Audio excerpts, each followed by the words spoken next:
25শে ফেব্রুয়ারি 2025 থেকে 28শে ফেব্রুয়ারি 2025 এই 3 দিনের মধ্যে বেশ কিছু ঘটনা ঘটেছে এবং সেই ঘটনাটা খুবই আলোচিত।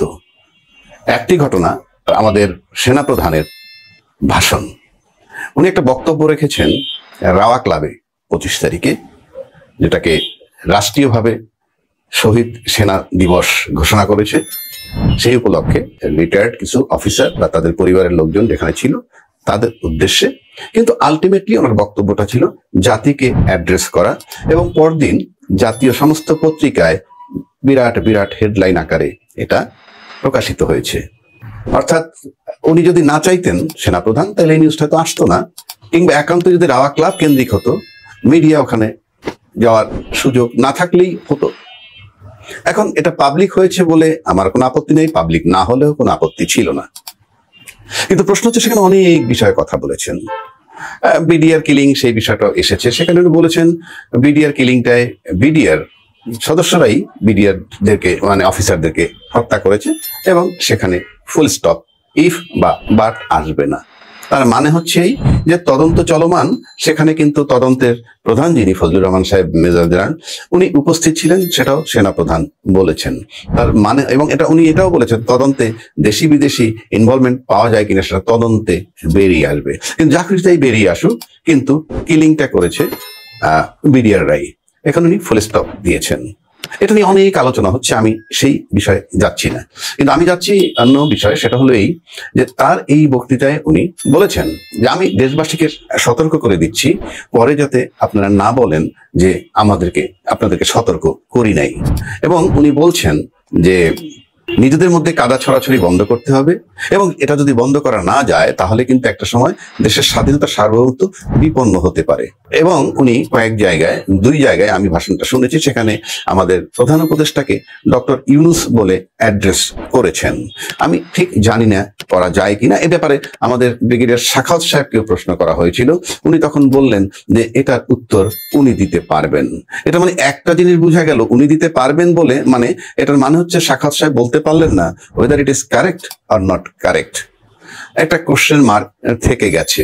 পাশাপাশি সেনাবাহিনী একটা রেজিমেন্টেড ফোর্স এবং এটা একটা সুসংগঠিত বাহিনী, যার কাজ হলো দেশের স্বাধীনতা সার্বভৌমত্ব এবং দেশের আভ্যন্তরীণ কোনো ঘটনায় যদি এরকম ব্যাপার আসে তাহলে সেগুলা মোকাবেলা করা। সেখানে একটা প্রস্তাব আসা যাইতে পারতো, দুটো বিষয় আসতে পারতো। একটা বিষয় তো উনি বলতে পারতেন যে প্রধান উপদেষ্টার সাথে আমি আলোচনা করে তার পরিপ্রেক্ষিতে এই কথাগুলো দেশবাসীকে বলছি। 1, 2 এটা বলা যেতে পারতো যে তেমন কোনো পরিস্থিতি যদি হয়, শুধু এই আমাদের যে সামান্য সেনাবাহিনীর সংখ্যক আছে সেটা হয়তো যথেষ্ট নয়, তাতে আপনারা প্রয়োজনে দেশের জন্য ঝাঁপিয়ে পড়বেন যদি তেমনটা হয়। আর তৃতীয় একটা কোশ্চেন মার্ক হলো, এ সমস্ত কথাগুলো আসতেছে শেখ হাসিনা পতনের 7 মাস পরে, অর্থাৎ শেখ হাসিনাকে পতন করেছে এই দেশের ছাত্র জনতা সবাই মিলে।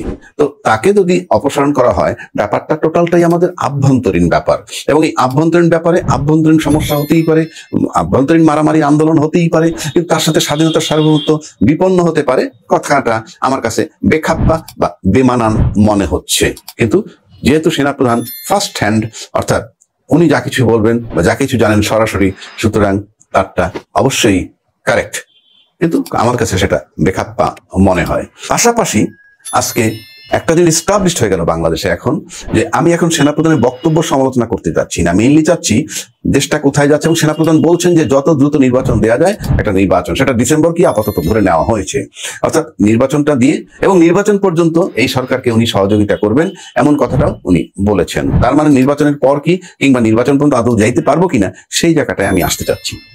আজকে 28 তারিখ, আজকে নতুন একটা পার্টির আত্মপ্রকাশ করলো। সেই পার্টির নাম হচ্ছে জাতীয় নাগরিক পার্টি। এখন এই জাতীয় নাগরিক পার্টি যেটা হলো, সেটাকে অনেকে আমার প্রশ্ন করেন এই পার্টি সম্পর্কে আপনি আমাকে বলেন, আপনি কি মনে করেন। আমি প্রাথমিকভাবে যেটা বলি সেটা হইলো যে এই জাতীয় নাগরিক পার্টি মানেই হচ্ছে এটা কারা করছে, সেই আন্দোলনকারী ছাত্র এবং তাদের সাথে জনতা যারা সম্পৃক্ত আছেন তারা সবাই মিলে। এবং এই নতুন দলটা যদি আমরা বলি অফিসিয়ালি আওয়ামী লীগের বিরুদ্ধে বা ফ্যাসিস্ট সরকার, আওয়ামী লীগ সরকার তথা তাদের যেটা বক্তব্য আমরা বুঝলাম, এনি ফ্যাসিস্ট, যিনি ফ্যাসিস্ট হতে চাইবেন তেমন শক্তির বিরুদ্ধেও একটা অফিসিয়াল শক্তি, রাজনৈতিক শক্তি হিসাবে তারা আত্মপ্রকাশ করেছে। এটা হলো তাদের বক্তব্য বলা চলে।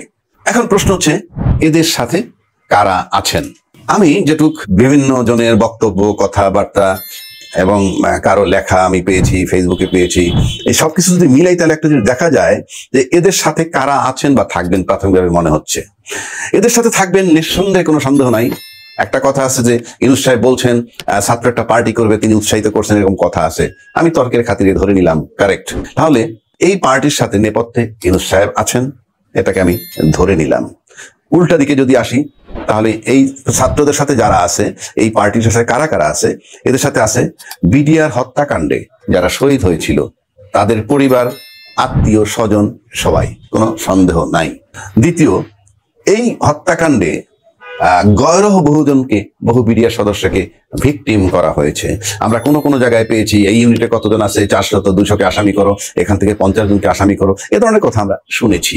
সুতরাং এই ভিকটিম যারা হয়েছে, কোনো সন্দেহ নাই তারা এদের সাথে থাকবে। এই কারণে থাকবে যেহেতু তারা আওয়ামী বিরোধী একটা অফিসিয়াল রাজনৈতিক ফোরাম। এর সাথে আরো থাকবেন বিডিআর হত্যার পর যে সমস্ত লোক সেনাকুঞ্জে যারা প্রতিবাদ করেছিল পিএম সাবেক প্রধানমন্ত্রীর প্রেজেন্সে, তাদের থেকে যারা চাকরিচ্যুত হয়েছে, তারা, তাদের পরিবার, আত্মীয় স্বজন, কোনো সন্দেহ নাই থাকবে। এবং তার সাথে থাকবে বিডিআর সদস্যরা। বিডিআর সদস্যরা কারা? যারা ভিকটিম হয়েছে কিংবা যারা হয়নি। এখন বলতে পারেন কিভাবে তারা থাকবে? মোরাল সাপোর্ট থাকবেই, বিকজ তাদের চোখের সামনে সমস্ত ঘটনা। তারপরে বিডিআর হত্যা নিয়ে কোন ভাষায় কারা গেছে, কোন ভাষাভাষীর লোক গেছে, এই সমস্ত কথাও আছে। তো সবকিছু মিলিয়ে যদি আমরা দেখি, এরা থাকবে। তারপরে আছে, আমরা যেটা বুঝতে পেরেছি, যেই সেনাবাহিনীর টোটাল অংশ বলবো না, এই সেনাপ্রধান যখন 5ই আগস্টের অভ্যুত্থানের কার্যকর হওয়ার আগে সেনা অফিসারদের সাথে সেনাপ্রধান একটা মিটিং করেছিলেন 2 দিন আগে, এবং সেই মিটিং এ পরে সিদ্ধান্ত হলো যে ছাত্র জনতার আর যাতে তারা নিরস্ত্র অবস্থায় মৃত্যুবরণ না করে সেটাকে প্রোটেকশন দিতে হবে, অর্থাৎ নো মোর ফায়ারিং এগেনস্ট যারা আন্দোলন করছে তাদের বিরুদ্ধে। সুতরাং এতে পরিষ্কার বোঝা যায় যে মেন্টাল সমর্থন যেটা, সেটা সেনাবাহিনী সার্ভিং অফিসারের ভিতরেও বহু সাপোর্ট এখানে আছে এই শক্তিটার পিছনে। সুতরাং এটা একটা বিরাট ফোর্স। এই টোটাল শক্তিটা যদি এই মুহূর্তে ধরি, তাহলে এই অভ্যুত্থানকারী যে অভ্যুত্থানের পর যে সরকারটা আসছে, সেই সরকারের নেপথ্যে কাজ করবে। এবং যেহেতু প্রশাসন এই সরকারকে কোঅপারেট করতেছে না, সুতরাং সরকারও এটার উপরে নির্ভর করবে, এতে কোনো সন্দেহ নাই। এখন হলো এই নতুন দলের বিরুদ্ধে আবার কারা আছেন, সেটার একটা ভাগ করা দরকার, এবং তাদেরকে চেনার উপায় বাই কি। তাদের বক্তব্য, আলোচনা নানান সময় আমরা যেটা শুনেছি সেখান থেকে পেয়েছি, সেটা কি? তাদের চিহ্নিত করার উপায় যারা এই অফিসিয়াল এই দলটার বিরোধী থাকবে। প্রথমত আপনি বলা যাচ্ছে যে শেখ হাসিনার তৈরি করা 15-16 বছরের আমলাতন্ত্র এটার বিরুদ্ধে থাকবে। এরপরে আসবে পুলিশ প্রশাসন বা অন্যান্য প্রশাসন যারা মাঠে আইন শৃঙ্খলা নিয়ন্ত্রণ করে কিংবা প্রয়োজনে নিয়ন্ত্রণ করতে আসে বা ডাকা হয়, তাদের ভিতরে একটা অংশ, প্লাস যারা সিরিয়াসলি বেনিফিটেড ফিনান্সিয়ালি এবং অন্যভাবে, তার পাশাপাশি সিস্টেমের ভিতর থেকে, এই সিস্টেমে যারা আছে, এই সিস্টেমটার ভিতরে তাদের যে সুবিধাভোগী শ্রেণী, তারাও নিঃসন্দেহে এদের বিরুদ্ধে কাজ করবে। আর একটা ব্যাপার, যে আওয়ামী লীগ সরকার পতন হওয়ার পর তার যে দোসর হিসাবে রাষ্ট্রপতি থেকে গেল, সেই রাষ্ট্রপতিকে অপসারণ করতে গিয়ে যে সমস্ত রাজনৈতিক শক্তির কোঅপারেশন ছাত্ররা পায়নি, এবং না পাওয়ার কারণে ফ্যাসিস্ট হাসিনার একটা রাষ্ট্রপতিকে অপসারণ করতে পারেনি, সেই রাজনৈতিক শক্তিগুলাও এই নতুন দলটা তাদের বিরুদ্ধে শক্তি মনে করে, এতে কোনো সন্দেহ নাই। তাহলে এখন দেখা গেল যে একটা ফোর্স আওয়ামী লীগ বিরোধী, অর্থাৎ আমি বলছি নতুন ছাত্র, তার সাথে যারা আছে তারা একটা ফোর্স, যে রাজনৈতিক দলটার সাথে আছে, প্লাস এদের বিরোধিতা করি যারা, তারাও একটা ফোর্স। একটা বড় রাজনৈতিক দলও এখানে রাষ্ট্রপতিকে অপসারণ করার ব্যাপারে নন কোঅপারেট করেছে, সেটাও তারা আছে এই বিরোধী শক্তি হিসাবে। প্লাস সেনাবাহিনী, তাদের একটা বিরাট রোল আছে, তারা একটা রেজিমেন্টেড ফোর্স এবং সুসংগঠিত একটা শক্তি। এবং ইতিমধ্যে সেনাপ্রধানের বক্তব্যে মনে হয়েছে যে উনি একটা আলাদা শক্তি হিসাবে দেশবাসীকে সতর্ক করেছেন। তো এখন সামনে যে নির্বাচনটা আসবে, সেই নির্বাচন নিয়ে নানান প্রশ্ন দেখা দিবে। কেন নির্বাচনে কেউ চায় স্থানীয় নির্বাচন আগে, কোনো একটা অংশ চাচ্ছে যে সংসদ নির্বাচন আগে, তাহলে এই তিনটা যে শক্তি আমি বললাম, সেনা বাহিনী একটা শক্তি, নতুন দল মানে ইউনূস সাহেবের পক্ষে নতুন দল এবং অন্যান্য যারা আছে তারা একটা শক্তি, এবং বিএনপির মতো একটা বড় রাজনৈতিক দল, তাদের একটা বিরাট শক্তি, এবং এই তিনটা শক্তির খেলা দৃশ্যমান আমাদের সামনে। সুতরাং আমি মনে করি যে এই তিনটা শক্তির একটা সমন্বয় এই মুহূর্তে খুবই জরুরি। সেনাবাহিনী প্রধান বলছেন যে কিভাবে থেকে পরিত্রাণ পেতে পারি আমরা, এমন একটা কথাও আসছে। তা আমি ব্যক্তিগতভাবে এই পরিত্রাণের এই একটা পদ্ধতি আমি উপস্থাপন করছি। নতুন দল যারা হয়েছে এবং তাদের সাথে যারা সম্পৃক্ত, যাদের কথা বললাম, এবং তারা নিঃসন্দেহে ইউনূস সাহেবের পক্ষে আছেন এই মুহূর্তে। উল্টাভাবে যদি বলি যে ইউনূস সাহেবের মানে সমর্থন আছে ধরে নিলাম তর্কের খাতিরে, আর সেটা না ধরে পুরো বিপ্লবী সরকারটার নেতৃত্ব এই মুহূর্ত পর্যন্ত ইউনূস সাহেব আছেন, এবং তাদের সাথে যে শক্তিটা আছে একটা বড় শক্তি তারা, এবং বিএনপি একটা বিরাট বড় দল এই মুহূর্তে, অন্যতম শক্তিশালী রাজনৈতিক দল।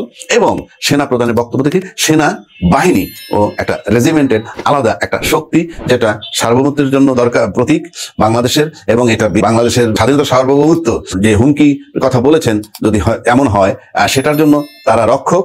এই সব কিছু এই তিনটা শক্তি, এই তিনটা শক্তির সমন্বয় এখন খুবই জরুরি, এবং সেটা সমঝোতা করে দেশটাকে রক্ষা করতে হবে, এবং তাহলেই সম্ভব একটা সুন্দর, অবাধ, সুষ্ঠু, ইনক্লুসিভ নির্বাচন করার। তা না হলে এই তিনটা শক্তি যদি প্যারালালি, তিনটা শক্তি যদি সহ অবস্থান করতে থাকে এবং সামনের দিকে এগুতে থাকে, কোনো সন্দেহ নাই বিরাট সংকট, বিরাট সংঘাত এবং বিরাট রাজনৈতিক বিপর্যয় সুনিশ্চিত।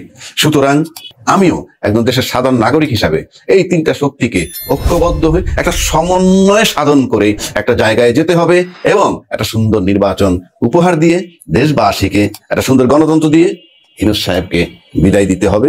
এই লক্ষ্যেই এই মুহূর্তে এই তিনটা ফোর্সের কাজ করা উচিত বলে আমি মনে করি।